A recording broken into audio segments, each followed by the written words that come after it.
Hello everybody, my name is Paul. I'm a realtor out in the western part of Virginia. I specialize in land and rural property. I'm a big fan of homesteading and living on the countryside and rural life. So I make a lot of videos that I hope are informative for you. I think will help you. And there's many books similar to this, but there's some really good information out there to help you run your household. I've talked a lot about getting the right kind of tools and equipment to manage your place. And I'll just introduce you these books here. This one, The Year-Round House Care. Now, there's a lot of books like this. You can get them at Lowe's or Home Depot and that kind of place. But just find something that does it for you. You know, maybe this is an older one, doesn't have the color pictures that you might see in modern books.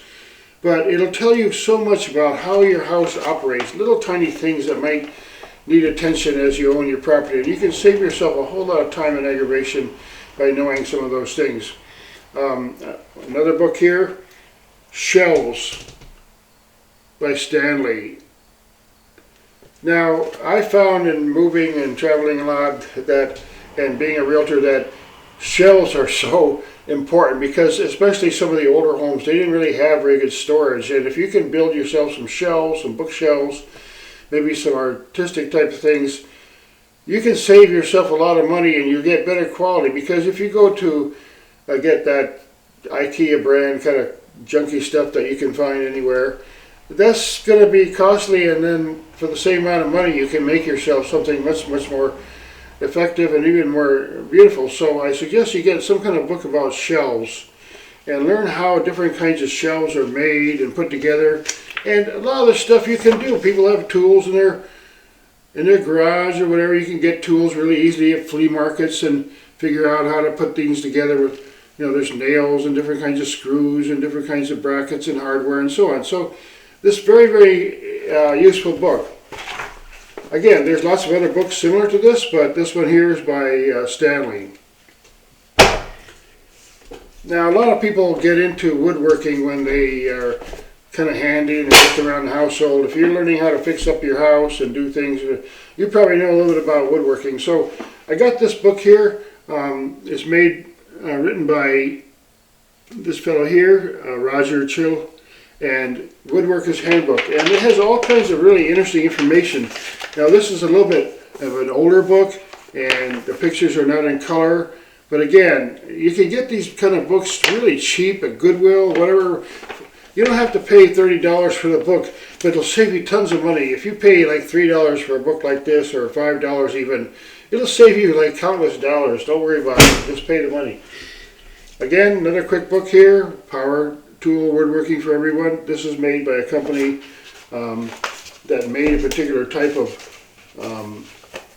tool, but it has all kinds of important information about how to do various kinds of woodworking.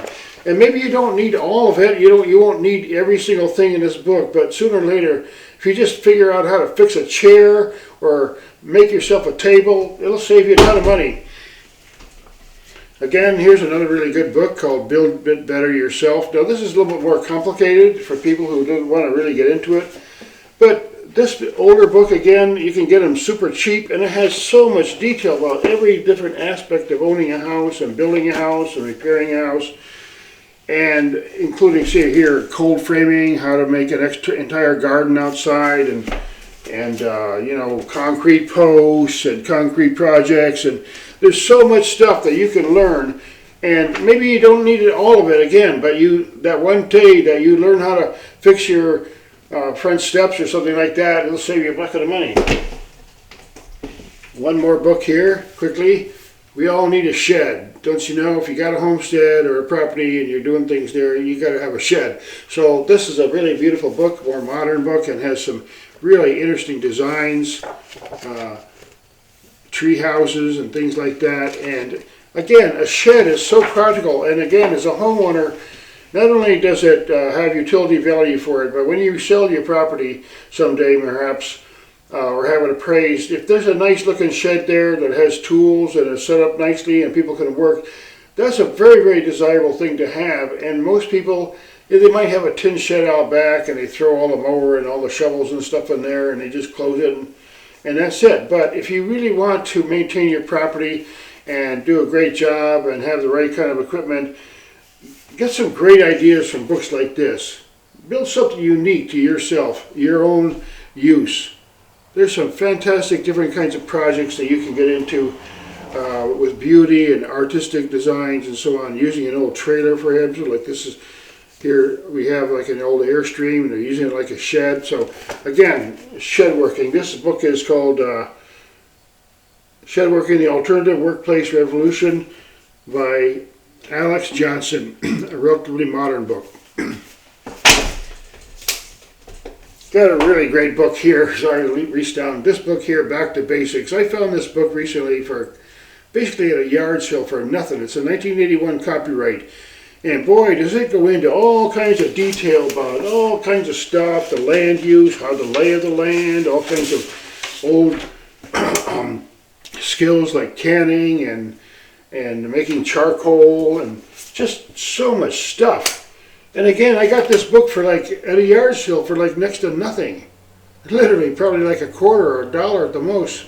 And it's going to help me so much. Just every kind of thing I need. It talks about gardening and how planting, and man, it's just amazing book. So I really recommend trying to find this book.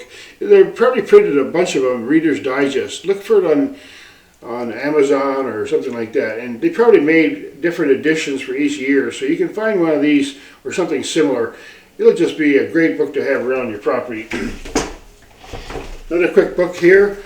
Frank Lloyd Wright, a lot of people have heard of him, one of a very, very famous designer. He wanted to design homes and businesses that fit into the landscape and the natural world.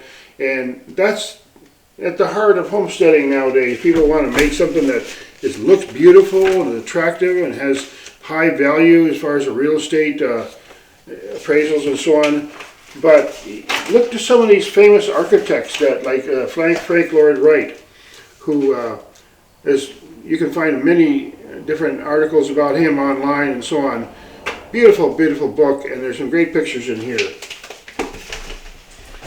One more real basic book here. This is kind of a little bit off the topic maybe, but I got this book here, 500 Nations, all the illustrated history of North American Indians. A lot of people don't realize that the North American continent wasn't just one people. And it was settled and used for 15,000 years or maybe more, maybe much longer. And it calls 500 Nations. I thought, that's a really great book. And again, I support yard sales. I got this book at a yard sale for next to nothing just a few days ago. And it's just very informative for people who have a feeling of getting back to land and seeing how the ancient peoples lived and what they did back there, how they did their gardening, what the kind of buildings they made, and so on. So again, very, very fun books. I recommend educating yourself and getting some nice tools so you can do some of the projects that are in these books. So I'll talk a little bit more about basically as a realtor from the perspective of building up your property. These books are very helpful, and if you get something similar, you get some routines, write down the notes of what do you need to do weekly, monthly. You need to check your septic system every once in a while and cut your trees and all kinds of stuff that need to be done on a homestead and property, and you'll be in really good shape when you go to sell the property. If you do sell it someday, you'll be in really good shape if you have some kind of a system of maintenance that keeps the property ongoing and updated and free from really significant repairs. So again, I appreciate people watching. Please like and share. I make a lot of other videos and I look at other people's content. I enjoy the dialogue. If you're coming to Virginia, I'm available. I'm up near Waynesboro, Virginia. I have a hip camp location here. You can look that up on hip camp. It's called Virginia Homesteads. And people who are coming into the area for buying and selling property, just to look around or on vacation, contact me. You have a little hip camp here. We have a nice place here, as you can see, on hip camp. And again, I encourage people to have a dialogue where there's a big, huge shift in the world going on right now, as we all know.